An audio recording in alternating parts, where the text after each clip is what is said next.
22 de marzo de 1944. Italia. 15 soldados estadounidenses, 2 oficiales y 13 hombres alistados, desembarcan a unas 60 millas al norte de La Spezia y a unas 250 millas detrás de las líneas alemanas. Eran miembros de la compañía D, el Batallón de Reconocimiento Especial número 2677, un grupo de operaciones encubiertas de la Oficina de Servicios Estratégicos. El objetivo de su misión, la Operación Ginny, era destruir un túnel en la vital línea ferroviaria entre La Spezia y Génova, una línea que los alemanes estaban usando para abastecer a las fuerzas que combatían en los frentes de Cassino y Anzio. Cada uno de estos estadounidenses era de ascendencia italiana y fueron elegidos para la misión porque la mayoría de ellos hablaba italiano. Todos vestían su uniforme de campo reglamentario del Ejército de los Estados Unidos y no intentaron ocultar sus identidades.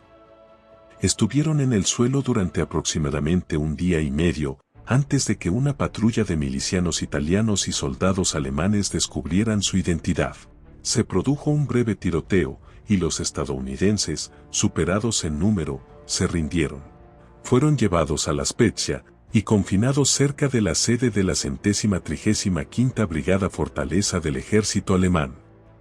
La unidad, comandada por el coronel Kurt Almers, estaba subordinada al 75º Cuerpo de Ejército del general Anton Dostler. Los estadounidenses capturados fueron interrogados por la inteligencia militar alemana. El primer teniente Vincent Russo fue engañado para que revelara los detalles de la operación después de que sus interrogadores le dijeron que uno de sus hombres ya lo había revelado todo. En verdad, eso no había sucedido. Tan pronto como obtuvieron la información que querían, Almers informó de la captura del estadounidense a un cuartel general superior.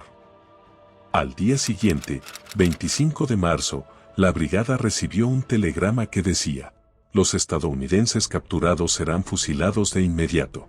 Estaba firmado por el general Dostler. El coronel Almers cuestionó a Dostler y le pidió que reconsiderara su orden o al menos suspendiera la ejecución. Sin embargo, su solicitud no tuvo éxito y los 15 prisioneros serían fusilados antes de las 7 de la mañana del día siguiente. Y así, como si no hubiera pasado nada, la vida del general Dostler siguió como de costumbre. Sobrevivió a la guerra, pero fue capturado por las fuerzas estadounidenses y retenido en Roma en 1945. Dostler enfrentó una posible sentencia de muerte en una comisión militar nombrada por el comandante general del ejército en el teatro mediterráneo. A diferencia de los 15 soldados que había ejecutado, el general Dostler tuvo su día en la corte. La fiscalía vio el caso claramente definido. Los hombres vestían uniformes militares estadounidenses y estaban en una misión militar legítima cuando fueron capturados. Tenían derecho a ser tratados como prisioneros de guerra. Su ejecución sin juicio violó una norma de derecho internacional de hace cientos de años. La defensa argumentó que en virtud de la naturaleza sigilosa de la misión, los miembros de la Oficina de Servicios Estratégicos eran más espías que combatientes legítimos. Afirmaron que los estadounidenses no llevaban insignias militares distintivas que pudieran identificarse claramente a distancia. Esa línea de defensa fue de poca ayuda para Dostler, pues la ley de la guerra requería que incluso los espías tuvieran derecho a un juicio legal antes de la ejecución. A continuación, la defensa argumentó que el juramento de obediencia de Dostler requería que obedeciera la orden de los comandos de octubre de 1942. La orden de los comandos, emitida en secreto por Adolf Hitler, exigía que cualquier persona o grupo de personas con el uniforme de los comandos británicos, o de cualquier otra unidad similar, o cualquier persona que ejecutase acciones militares sin llevar uniforme, debía ser entregado al Servicio de Seguridad de las SS para su ejecución sumaria. La orden en sí misma decía: desde ahora todos los hombres que operen contra tropas alemanas en las llamadas incursiones de comandos, incluso si visten uniforme, armados o desarmados, en combate o huyendo, deben ser aniquilados hasta el último hombre. Incluso si dichos individuos al ser descubiertos proceden a entregarse como prisioneros, no debe ser ofrecido cuartel en ningún caso.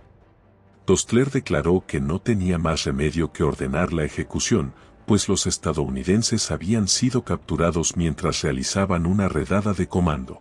Su alegato, sin embargo, fue rechazado ante el tribunal, que concluyó que al ordenar la ejecución en masa había actuado por su cuenta y más allá de la línea de acción que emanaba de las órdenes de Hitler. En su sentencia, la comisión manifestó que a ningún soldado, y menos a un comandante general, puede admitírsele decir que considera legítima la ejecución sumaria de prisioneros de guerra, ni siquiera como represalia.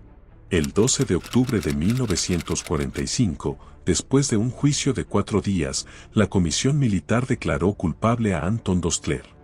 Su sentencia, en la terminología arcaica de los consejos de guerra del ejército, fue ser fusilado con fusilería.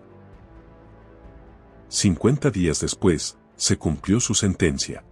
Poco después del amanecer, Dostler fue entregado al grupo de ejecución. El oficial a cargo leyó en voz alta el cargo del condenado.